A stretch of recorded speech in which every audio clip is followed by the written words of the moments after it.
Bueno, ahora que ya vimos un ejemplo en el que fuimos refactorizando y poniendo en mejor forma ese trozo de código, podemos ver en detalle de qué se trata el catálogo de refactorings de Fowler. Pero primero recordemos por qué refactoring es importante. Recordemos, queremos ganar en la comprensión de código, que sea legible, para poder así reducir el costo del mantenimiento debido a los cambios inevitables que sufrirá el sistema, ¿sí? También esto facilita la detección de bugs, ¿sí? Es más fácil si yo tengo mi código desacoplado detectar problemas, dónde están los errores. Y como les he dicho anteriormente, la clave está en poder agregar funcionalidad más rápido también después de refactorizar. Otra cosa interesante es esto que a alguien se le ocurrió, este acrónimo de lo que significa Clean Code, a lo que me permite llegar al refactoring. Código clean se refiere a código con alta cohesión y bajo acoplamiento. Recordemos que alta cohesión significa que las responsabilidades de un elemento están fuertemente relacionadas y enfocadas, ¿sí? Por ejemplo, una clase tiene alta cohesión si sus métodos están relacionados entre sí, tratan de lo mismo, ¿sí? A la inversa, una clase con baja cohesión tiene demasiadas responsabilidades que no están relacionadas, suele ser difícil de entender, de reutilizar y de mantener, sobre todo. El acoplamiento, por otro lado, se refiere a la dependencia entre las clases, que hace que ante un cambio haya que cambiar todas las clases acopladas. Piensen que en realidad ante un cambio lo que queremos es minimizar el impacto y cambiar lo menos posible. El acoplamiento no me permite esto. Por otro lado, el código encapsulado evita que se acceda directamente a los datos de un objeto y a su estado, y esto también ayuda a bajar el acoplamiento. Código asertivo es un código que contiene asserts, como los asserts que usamos en los tests, que lo podemos agregar en nuestros objetos para validar los datos de entrada, ¿sí? Entonces, una vez que estos datos están validados y cumplen ciertos requisitos, puedo asumir que va a ser así. Y el código entonces no necesita estar preguntando si los datos son válidos. Los asume o los ignora. Y código no redundante, es decir, que no haya duplicación, ¿sí? Y yo además agrego, además de clean, de estas palabritas, que sea legible, ¿sí? Entonces, refactoring lo que hace es tomar un código que digamos huele mal, se ve mal, producto de un mal diseño, código duplicado, ilegible, complicado de entender, y se lo va trabajando paso a paso, en pasos pequeños como dijimos, para obtener un buen diseño. ¿Cómo? Moviendo atributos o métodos de una clase a otra, extrayendo código a métodos más pequeños, como fuimos haciendo en el ejemplo, ¿no? También moviendo código en la jerarquía, ¿sí? Pero, ¿qué significa exactamente esto de que algo huele mal? Bueno, significa que si lo mirara alguien con experiencia, se daría cuenta de que más adelante me va a traer problemas o que es probable que más adelante vaya a tener problemas. Y así lo define Ken Beck, se le ocurrió este nombre de bad smells, algo que huele mal, ¿sí? O también ahora son conocidos como code smells, ¿no? Porque son malos olores en el código. También podemos encontrar malos olores en otras cosas de software, ¿no? Refiriéndonos. Em, entonces, estos code smells son como una guía, ¿no? De cosas que, de nuevo, alguien con experiencia se daría cuenta de que no es un código flexible, ¿no? tampoco es seguro que si tengo este bad smell, tengo este problema, ¿no? En general es algo que a un desarrollador novato le sirve porque tal vez no se dé cuenta de que va a tener ese problema futuro, pero bueno, siempre hay que utilizar el sentido común, el buen juicio en el contexto de nuestro código. Algunos de estos bad smells que han sido catalogados, existen varios catálogos de bad smells que se han ido, o sea, por un lado, el primero fue de Martin Fowler, ¿no? En su libro Refactoring tiene tanto el catálogo de refactoring como el catálogo de los bad smells, que son bastante importantes para que nos den indicios de dónde tenemos que aplicar el refactoring, ¿sí? Y luego aparecieron otros catálogos que mejoran, que agregan otros problemas. Estos son algunos que ustedes seguramente ya conocen del documento que en Objetos 1 se les alcanzó como criterios y heurísticas de diseño, ¿sí? En realidad la mayoría de ellos son estos bad smells del catálogo de Fowler. En las siguientes transparencias van a encontrar que están algunos estos descriptos, así que bueno, como ya los conocen, pueden mirar esto ustedes mismos. Código duplicado, clases grandes que hacen muchas cosas, métodos largos.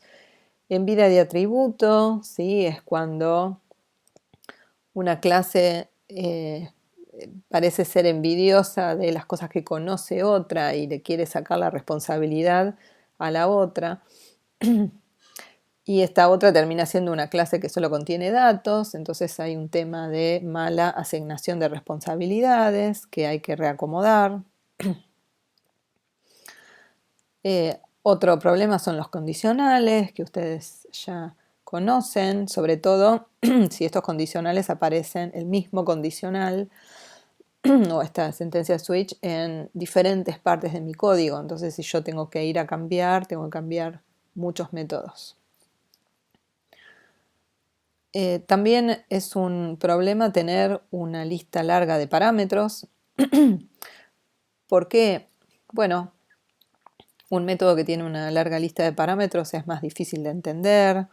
También es difícil de obtener todos los parámetros que necesito para poder invocar a un método.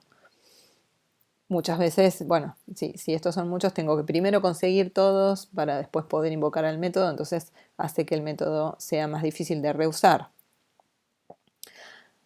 Todo esto con la excepción de que si no quiero crear una dependencia entre el objeto llamador y el llamado, entonces en vez de pasar un objeto entero para que el objeto llamado le pida lo que necesite, si no quiero que conozca cómo está implementado el objeto llamador, entonces por ahí prefiero pasarle solo algunos datos, ¿sí? Así que bueno, depende del contexto.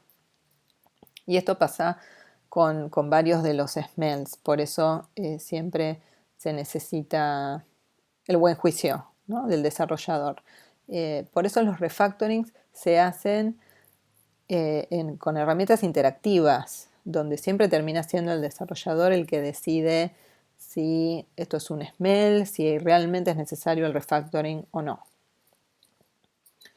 Ahora bien, una de las, yo creo, cosas más interesantes, más importantes que tiene el libro de refactoring, es que relaciona cada problema, cada bad smell, con los refactorings que lo pueden llegar a solucionar, ¿sí? Tienen un cuadrito en la parte de atrás con esta relación y esto también está explicado en el texto, ¿sí? Entonces, ante cada uno de los malos olores, podemos ver qué alternativas tengo, según cuál es el caso en particular, ¿no? Por ejemplo, ante código duplicado, si el código duplicado ocurre en un mismo método, como nos pasó en el caso del club de tenis, que para los dos jugadores se hacía lo mismo, bueno, hago un extract method, aplico el extract method.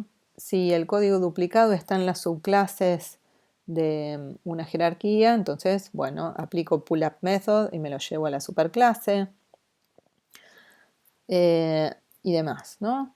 Así, bueno, pueden fijarse ustedes ante cada mal olor cuáles serían los refactorings a aplicar, ¿sí? Ahí, creo que están casi todos en esta lista que les paso. Podemos explicar un poco más estos malos olores que aparecen aquí. Ustedes tienen que pensar que lo que queremos es lograr que el software sea fácil de cambiar, ¿no? Porque queremos estar mejor preparados ante los cambios. Entonces, lo que se intenta es que ante un cambio podemos saltar directamente a un único punto en el sistema donde hacer el cambio. Si esto no ocurre, es cuando estamos en problemas. Entonces, el mal olor, cambios divergentes, lo que dice es que, a lo que se refiere es que una clase se cambia de diferentes maneras y por diferentes razones, ¿sí? Es un indicio de que la clase tiene baja cohesión. Entonces, eso puede ser confuso a la hora de un cambio. Y por otro lado, shotgun surgery es lo contrario, ¿sí? Que ante un cambio hay que hacer muchas modificaciones, tal vez pequeñas, pero en muchas clases diferentes. Es decir, que los cambios están esparcidos por todo el sistema como los plomos disparados por un cartucho de escopeta, por eso el nombre, ¿no? Entonces hay que hacer una cirugía en un montón de huecos. Bueno, en ese caso, lo que voy a querer es mover métodos o atributos entre las clases hasta que yo pueda concentrar mejor las responsabilidades y los lugares donde haya que cambiar.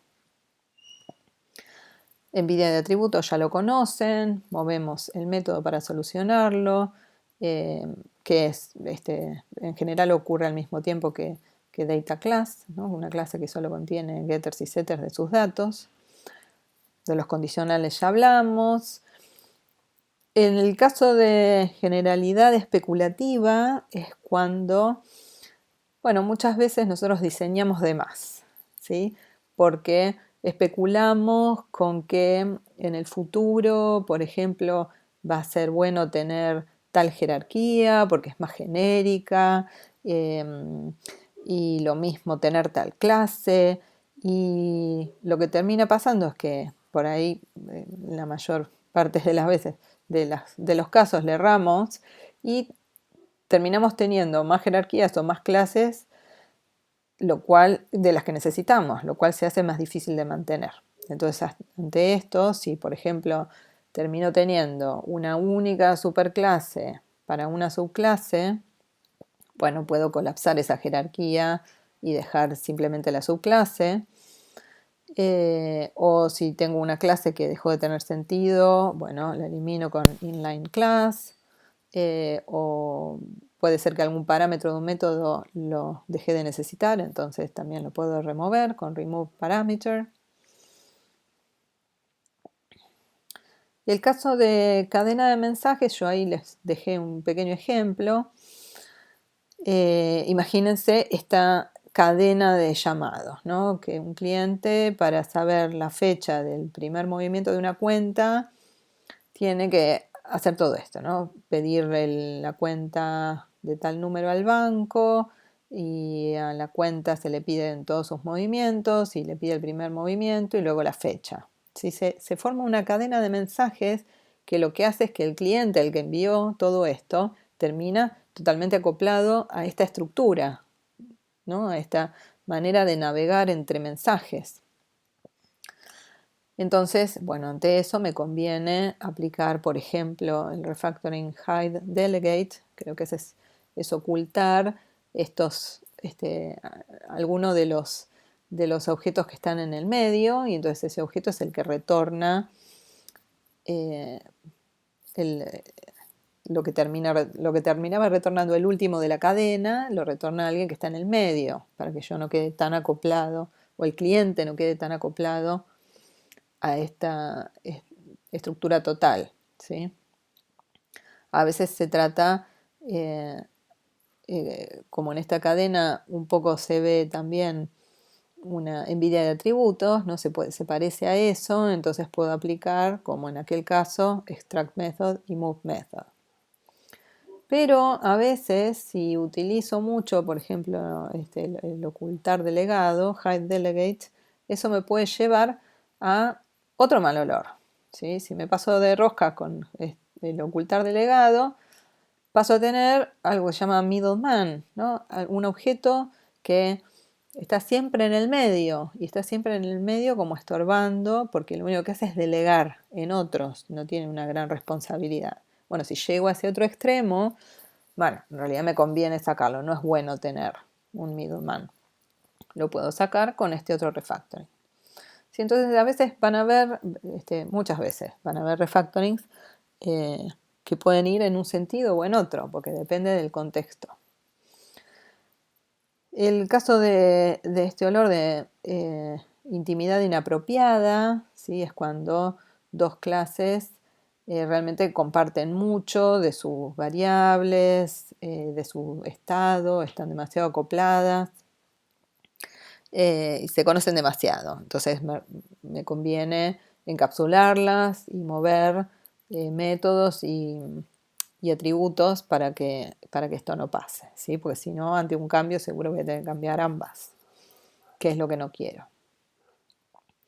El caso de legado rechazado es cuando una subclase realmente no quiere lo que hereda, redefine los métodos que hereda para que hagan otra cosa o para que retornen nil. Cuando esto me empieza a pasar mucho, significa que la jerarquía está mal diseñada, ¿no? Y entonces, bueno, por ejemplo, puedo empezar por mover los métodos o los atributos en la jerarquía, a ver qué pasa.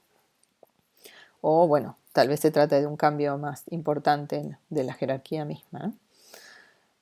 Bueno, y los comentarios, también tener muchos comentarios, Fowler lo describe como un mal olor, porque en realidad el código debería poder hablar por sí mismo, ¿sí? Los métodos deberían tener nombres apropiados que no necesiten más explicación, ¿sí? Métodos que no sean tan largos y con métodos, perdón, nombres bien descriptivos que entonces hagan que los comentarios no hagan falta. Entonces, si tengo muchos comentarios, me conviene observar bien si ese es el problema. Puede ser que no, entonces no siempre, de nuevo, los comentarios son un problema, ¿no? Pero si fuera el caso, entonces es preferible, si es un método muy largo y por eso está comentado, bueno, aplicar extract method o renombrar un método para que el código se explique por sí mismo, sea más corto. Bueno, las últimas 3 transparencias lo que muestran son una lista bastante larga, y eso que no son todos los bad smells de Fowler, que son 20 y pico, con lo cual lo cierto es que son bastante difíciles de recordar. Entonces, me pareció interesante mostrarles esta categorización que han hecho otros autores y que se describe muy bien en este video que les dejo acá, donde se presentan estas categorías son los mismos smells de Fowler, excepto un par que ha sacado, pero de nuevo, hacen más fácil relacionar los smells y recordarlos. Entonces tenemos por un lado estos que están acá, que se llaman bloaters, que son smells que hacen que los elementos sean más grandes de lo que necesitan ser, ¿no? Cosas como un método muy largo, una clase muy grande, ¿sí? No necesitamos que sean tan grandes. Larga lista de parámetros, como vimos, y demás. esta large class o clase grande también se la conoce como God class, ¿no? Una clase Dios, así que fíjense si es grande. Así la llaman los autores Lanza y Marinescu de un libro conocido que se llama Object Oriented Metrics in Practice, y también se hizo popular con este nombre.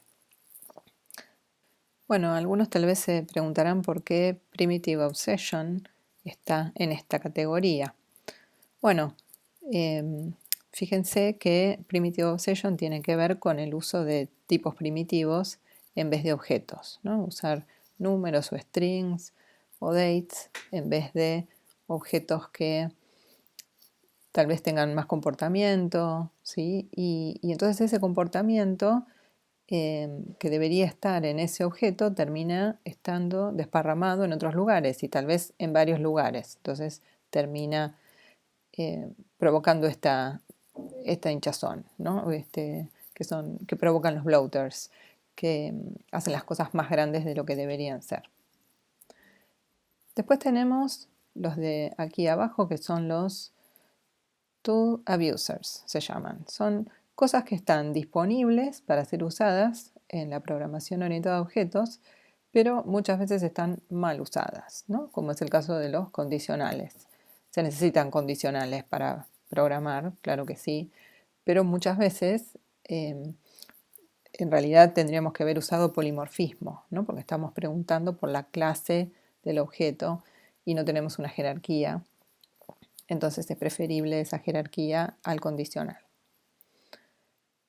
Después tenemos cosas que se llaman smells, que se llaman change preventers, ¿no? Previenen que yo me anime a hacer cambios, ¿no? Tal vez no me da ganas, teniendo estas cosas, no me da ganas de hacer un cambio porque sé que me va a costar un montón. Hacen realmente que el código sea muy difícil de cambiar, como es el caso que vimos de Shotgun Surgery, que bueno, tiene este nombre tan violento, ¿no? Pero justamente significa que para hacer un cambio tengo que ir y arreglar un montón de agujeros, ¿sí?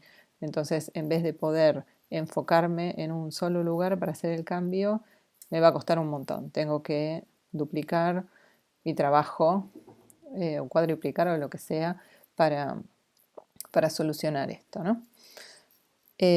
Bueno, no habíamos visto, creo, no habíamos hablado del bad smell, de jerarquías de herencia paralelas, ¿sí? Son cuando van creciendo dos jerarquías o dos ramas de una jerarquía al mismo tiempo. Cada vez que agrego una clase de un lado, tengo que agregarla del otro. Y bueno, entonces por cada cambio tengo que duplicar mi esfuerzo. Bien, después tenemos estas cosas que se llaman o las llaman dispensables, ¿no? Que son cosas que realmente no necesito, que es el caso de lazy class, que es una clase que realmente no hace mucho, y el caso de esta generalización especulativa de la que ya hablamos. Realmente somos muy malos adivinando, así que no intentemos generalizar algo que después nos va a costar mucho mantener. Sí, esa es la idea. Y bueno, por último están estos que se llaman couplers, que tienen que ver con acoplamiento, ¿sí? Que son cosas que, bueno, por más que se vean bien escritas, como producen acoplamiento, no podemos tomarlos, estos elementos, sacarlos para ser reusados en otro contexto, porque están acoplados a su entorno, ¿no? Como en el caso de que vimos, ¿no? Intimidad inapropiada, ¿sí? Estas dos clases que se conocen tanto entre sí. No puedo tomar una de ellas y llevármela para reusar, porque sí o sí depende de estar con la otra. Así que, bueno, les recomiendo igual que miren el video donde esta profesora lo explica bastante mejor que yo. Y bueno, hace bastante más fácil recordar los smells por esta categoría, ¿no?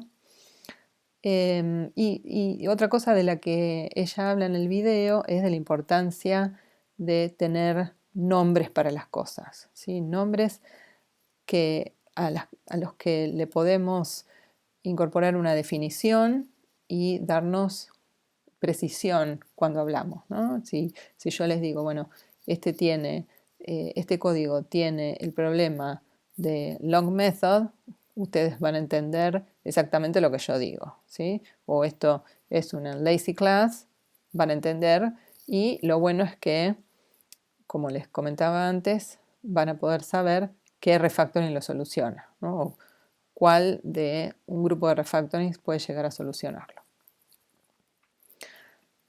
Bueno, además del catálogo de Code Smells, tenemos el catálogo de refactorings en el libro, que lo que describe son las recetas para hacer estas transformaciones manualmente, ¿sí? Cada uno de los refactorings del catálogo tiene un formato específico, o sea que tiene un nombre, que eso lo hace, como dijimos, importante porque le podemos asignar una definición y reconocerlo por la misma. Tiene una motivación, por qué se usa el refactoring. La mecánica, que es la receta, que nos dice paso a paso cómo hay que aplicar la transformación, y código de ejemplo. ¿Por qué necesitamos aprender este catálogo? Bueno, porque por un lado se hace difícil de leer muchas veces un catálogo, ¿verdad? Uno no se pone a leer todo un libro de recetas, si no es que va a usar una, ¿sí? Entonces lo más lógico es que uno lea la receta que va a usar. Pero bueno, por ese mismo motivo podemos ir leyendo de a poco porque realmente hay muchos refactorings que no se pueden hacer automáticamente. Entonces es mejor asegurarnos que no vamos a romper nada del código que ya está funcionando y seguir los pasos recomendados acá por Martin Fowler. Pero también son muchos los refactorings del catálogo, entonces sería bastante difícil de aprenderlos si no estuvieran clasificados de alguna manera. Y Fowler los organiza en estos diferentes grupos como para hacerlos de nuevo fáciles de encontrar y de recordarlos, ¿no? Bueno, veamos entonces cada uno de estos grupos. Están los refactorings que tienen que ver con la composición de métodos, que de lo que tratan es de distribuir el código adecuadamente. Tenemos los casos de bad smells de métodos largos que sabemos que son problemáticos. Entonces, bueno, este es el grupo de refactorings que pueden solucionar un problema de métodos largos o de código de una clase que no está bien separado, ¿sí? El que conocemos es extract method, que ya lo utilizamos en el ejemplo. Y, por ejemplo, podemos ver que su motivación es para ser aplicado cuando tenemos métodos largos o métodos muy comentados o queremos incrementar el reuso de una sección de un método o incrementar la legibilidad, ¿sí? Entonces podemos seguir el paso a paso que describe esta mecánica que yo les transcribí. Es para que lo lean ustedes, pero presten especial atención a que estos primeros pasos, fíjense que se crea un nuevo método con un nombre que explique su propósito y no es que corto el código del método actual y me lo llevo. Primero lo copio, ¿sí? Voy a ir despacio y tomando pasos seguros, ¿no? Entonces primero copio el código que quiero extraer al método nuevo. Luego reviso las variables locales del método original, ¿sí? De las variables de instancia no me tengo que preocupar porque como me quedo con el método en la misma clase, voy a tener acceso a esas variables en uno y otro método, pero sí voy a mirar las variables locales. Entonces, si esas variables temporales se usan solo en el código extraído, puedo mover su declaración. Pero si alguna de las variables locales es modificada por el código extraído, ahí tengo que tener más cuidado, porque si hay solo una que se modifica, está bien, puedo hacer la extracción, pero si hay más de una, no se puede extraer. ¿Sí? Entonces, bueno, después tengo que tener cuidado de cuáles son los parámetros que el método nuevo necesita. Y luego compilo. Compilo, esto está tomado del libro de refactoring con ejemplos en Java, entonces por eso hay que compilar como un paso intermedio, ¿sí? Y luego, una vez que me aseguré que esta copia de código es correcta, la reemplazo el código del método original por una llamada. Vuelvo a compilar y testeo para estar seguros de no haber introducido un error. El caso de Replace Temp with Query es otro refactoring que está en este grupo que tiene que ver con composición de métodos, ¿sí? Bueno, pueden fijarse cuál es de forma similar su motivación y la solución.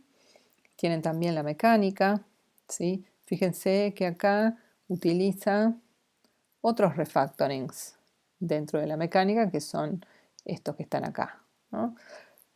Por ejemplo, split temporary variable. Lo que dice este refactoring es, fíjense, en la mecánica dice encontrar las variables temporales con una sola asignación. Si no, aplico primero este otro refactoring para poder continuar. ¿Qué hace este refactoring? Bueno, si tengo una variable temporal a la que se le asignan distintas cosas, primero defino una variable temporal separada por cada asignación. Luego puedo continuar y así seguir adelante. Bueno, veamos los refactores que tienen que ver con mover aspectos entre objetos, ¿sí? Estos son los que ayudan a mejorar la asignación de responsabilidades. El que conocemos es Move Method. Acá tienen nuevamente su motivación, más que nada para solucionar Feature Envy o Data Class. Y la solución, que acá se presenta con este dibujo, la mecánica es un poco más complicada que la de Extract Method. El truco está sobre todo en el paso 2, donde para poder mover el método a otra clase, tengo que chequear si tengo una jerarquía y qué pasa si ese método estaba redefinido en las subclases y en la superclase y ver si realmente me lo puedo llevar. Puede ser que no, que la jerarquía me prevenga mover al método. Bien, después tenemos el grupo de refactorings que tienen que ver con manipulación de la generalización, ¿sí? Que ayudan a mejorar las jerarquías de clases. Por ejemplo, el que vimos fue Pull Up Method, que acá dice Push Up, ¿no? Y lo que es este refactoring es, bueno, la mecánica es llevarme el método, ¿no? hacia la superclase. Tal vez la parte más complicada es este punto 4, que es donde tenemos que tener cuidado si el método este que me quiero llevar hacia la superclase está usando variables definidas en las subclases.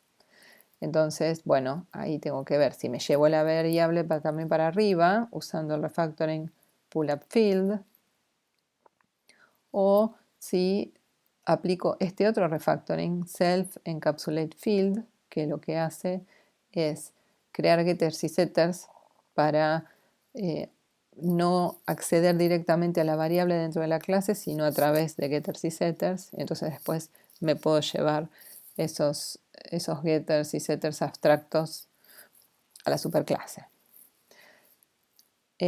Bueno, pueden seguir mirando ustedes la mecánica. Después tenemos los refactores que tienen que ver con organizar los datos o los atributos de las clases, ¿sí? Self Encapsulate Field es el que recién mencionamos.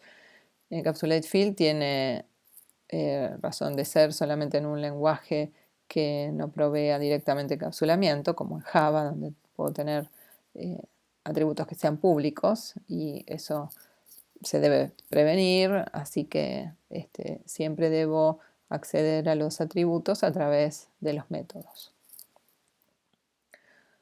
Luego tenemos los refactorings que tienen que ver con simplificar condicionales. El que conocemos es reemplazar condicional por polimorfismo, pero hay otros, ¿sí?, que no tienen que ver con, tal vez no eliminen el condicional, pero sí lo simplifican, ¿sí? Yo los invito a que miren, pueden mirar todo el catálogo,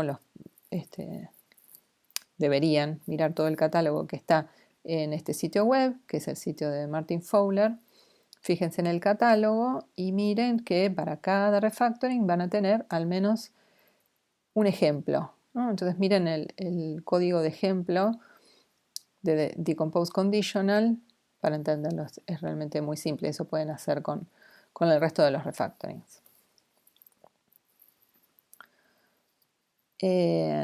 Bueno, acá les dejo también para que miren ustedes la mecánica de este refactoring. De nuevo, fíjense que antes, o sea, creo las subclases y antes de mover código, cortar y mover, primero copio el método a las subclases, compilo, testeo y recién sí, luego lo borro de la superclase, ¿sí? Vuelvo a compilar y testear. Bueno, por último tenemos la categoría de simplificación de invocación de métodos que sirven para mejorar la interfaz o el protocolo de una clase. Cosas tan simples como renombrar un método, ¿sí? También mejora la interfaz de una clase tener una lista más pequeña de parámetros en los métodos, ¿sí? Entonces para eso tengo refactorings que me permiten reducir la lista de parámetros, como Preserve Whole Object, que lo que hace es, en vez de pasar los atributos de un objeto por separado, envía al objeto entero. Les dejo aquí algunas referencias. Es el libro de Martin Fowler y el libro que les mencioné en algún momento de Lanza y Marinescu, donde se menciona God Class, ¿sí?, o clase grande, y el sitio de refactoring que los invito a que miren, sobre todo por el catálogo, y van a encontrar un montón de ejemplos, sobre todo si no tienen acceso al libro de refactoring, ¿sí? Bien, les dejo también un par de videos interesantes para que miren. El de Martin Fowler, que siempre es muy interesante escuchar. Y este es el que les mencioné, que clasifica los bad smells o cold smells en estos grupos y los explica muy bien.